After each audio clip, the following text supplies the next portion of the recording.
Hey guys, what's up? How's it going? It has been a while since I've came up on here. Around 3 weeks. I know, it's insane. Today we are going to be painting together one of my commissions. This is the most detailed painting that I've ever attempted. This painting took me close to 20 hours. I can't imagine that this painting was that ambitious. I worked on this painting over the course of a few weeks. That shows you just how much time it took. I even had to film a couple videos in between so I could upload because it was taking so much longer than I had expected. But alas, here we are. Let's do this thing. And now, this painting was commissioned to me, and the commissioner wanted me to paint them a painting of a horse. Now, I sent them a few different reference images, and they were all looking, simple and fun and cheerful. Until I saved a photo by mistake, and I had sent it to them. And wouldn't you know, this was the most detailed photo that I said to myself I wouldn't know how to do it. And they picked it.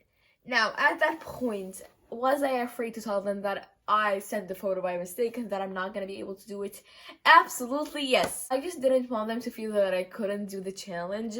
So I said to myself, okay, you can do this. So I'm going to take myself up to that challenge and hopefully we're going to be able to do this. So yeah, basically I'm working on a 40 by 40 canvas, and I had already gessoed it with 3 different coats of gesso so the paint wouldn't absorb or anything like that.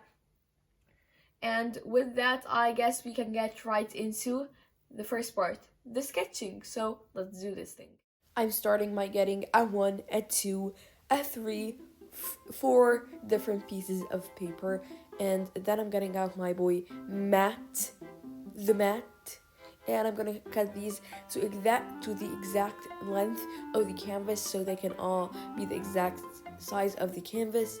And once I'm done with cutting all of them with my blades, I am going to stick them all together, and just like that we're gonna get into actually sketching on it. Now for this sketch, I started by doing some guidelines and then I went into the details exactly, and yeah, just like that I was done with the sketch. And then I'm getting this HB pencil to do the transfer method technique, where I shade the back of the paper so I can transfer the sketch onto the canvas, which is much easier than actually doing the sketch onto the actual canvas. Okay, row on, and so that's when you know that things are getting serious. Here is how it looks. I did end up resketching the whole thing off camera because I just hated how it looked. It was too small, and the thing this is that the horse should be the thing that's popping, not the background. Like the first one that I drew it in about 40 minutes, but it looked like a 5-year-old drew it. But yeah, when you put paint, things just look different. Things look better with paint. I'm gonna go ahead and start tracing. This part is the easiest to go all over the lines, and you hope that it will all turn out good, except in this scenario. When I flipped it, it looked like this. It looked like absolute trash! And so then I had to resort to the last method, which is grabbing this old and trusty red colored pencil and just resketching the whole thing onto the canvas. I kind of used the lines that were there as guidelines, but I mostly freehanded it. Then I normally do a wash of burnt sienna onto the canvas, but I decided to do blue for this time to just change it up because this paint will have a lot of blue. Now I'm gonna wait for it to dry and return back to it, but I'm gonna go to sleep and wake up super duper early and come back to this monstrous beast. In hindsight, it's a little bit too bright, but I'm using for the first time a mixture of high quality paint and a mixture of normal paint, so it can darken a little bit. Now, I said it before, I'm gonna say it again, I like to work in layers. That means that I put paint down and I have the intention that it's gonna get covered anyways, so I don't have to put that much detail and effort into it. So here, once I was done with the base coat, I started going in with the detail for the snow. Now the snow, it was the hardest part of the painting, harder than the horse, harder than anything. Because it had the texture to it, where it looked like it was almost like so soft, so soft. And it also had that texture to it that made it seem like it had a lot of bumps, a lot of stone in it, and I just couldn't really replicate that. But then I found a technique where I basically glob on that paint on the gray color. So when you glob on that paint, it makes it seem like it's actual snow and like it's not anything weird at all. But yeah, basically that was my technique for it. I repeated that technique for every single part of the snow. Now, I feel like I have something that is weird, that in the winter I'm very inspired to paint, and in the summer I'm very inspired to draw, like with graphite and do actual shading and that kind of stuff. So that's pretty interesting. I'm actually starting to realize that has been what is happening for a year now. But yeah, then I'm going in with the details for the horse. Now, I thought that would be the final layer for the horse, and I kept on painting and painting, and as I progressed, I felt like it looked very bad.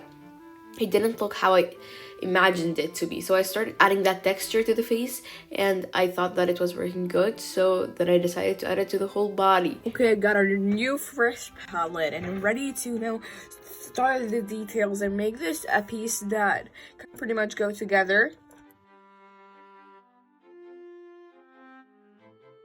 Here is where things began actually getting serious. I began adding the texture onto the body. I began noticing that things weren't looking right, so I changed them, like this here. Okay, so I decided to change the background color because I'm not liking it. I feel like it's a lot lighter in the reference and it doesn't look as realistic for it being that light when there's literally snow. And once I was happy with the sky, I started adding that texture that I was talking about. I got my brush and I just kept on adding tiny weeny lines to every single part of the figure of the horse. And I feel like it very much made it look like something that is defined.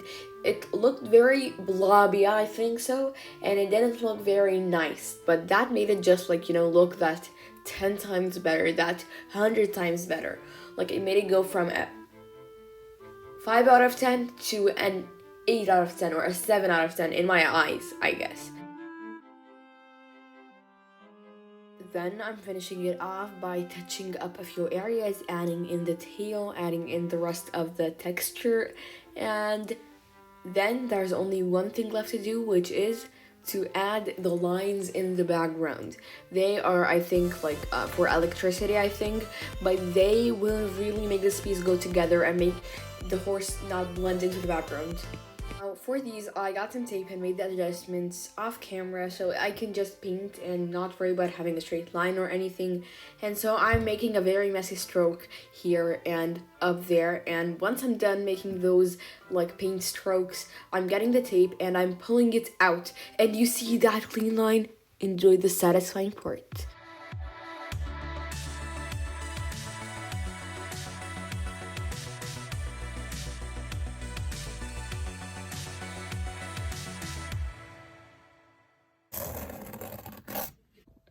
Now it's looking pretty good here and here and here and here until it gets to here. Here it gets a little bit chunky.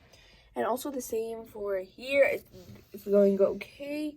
And here it's a little bit chunky. So we're going to touch up these parts and then I think that we're going to be all and done.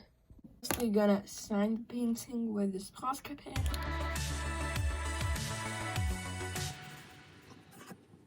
And yeah guys, that is it. Thank you guys so much for tuning in. My commission link is down below and all of my socials are down below. Make sure to subscribe and like this video, and until next time, I will see you later. Bye bye. Peace.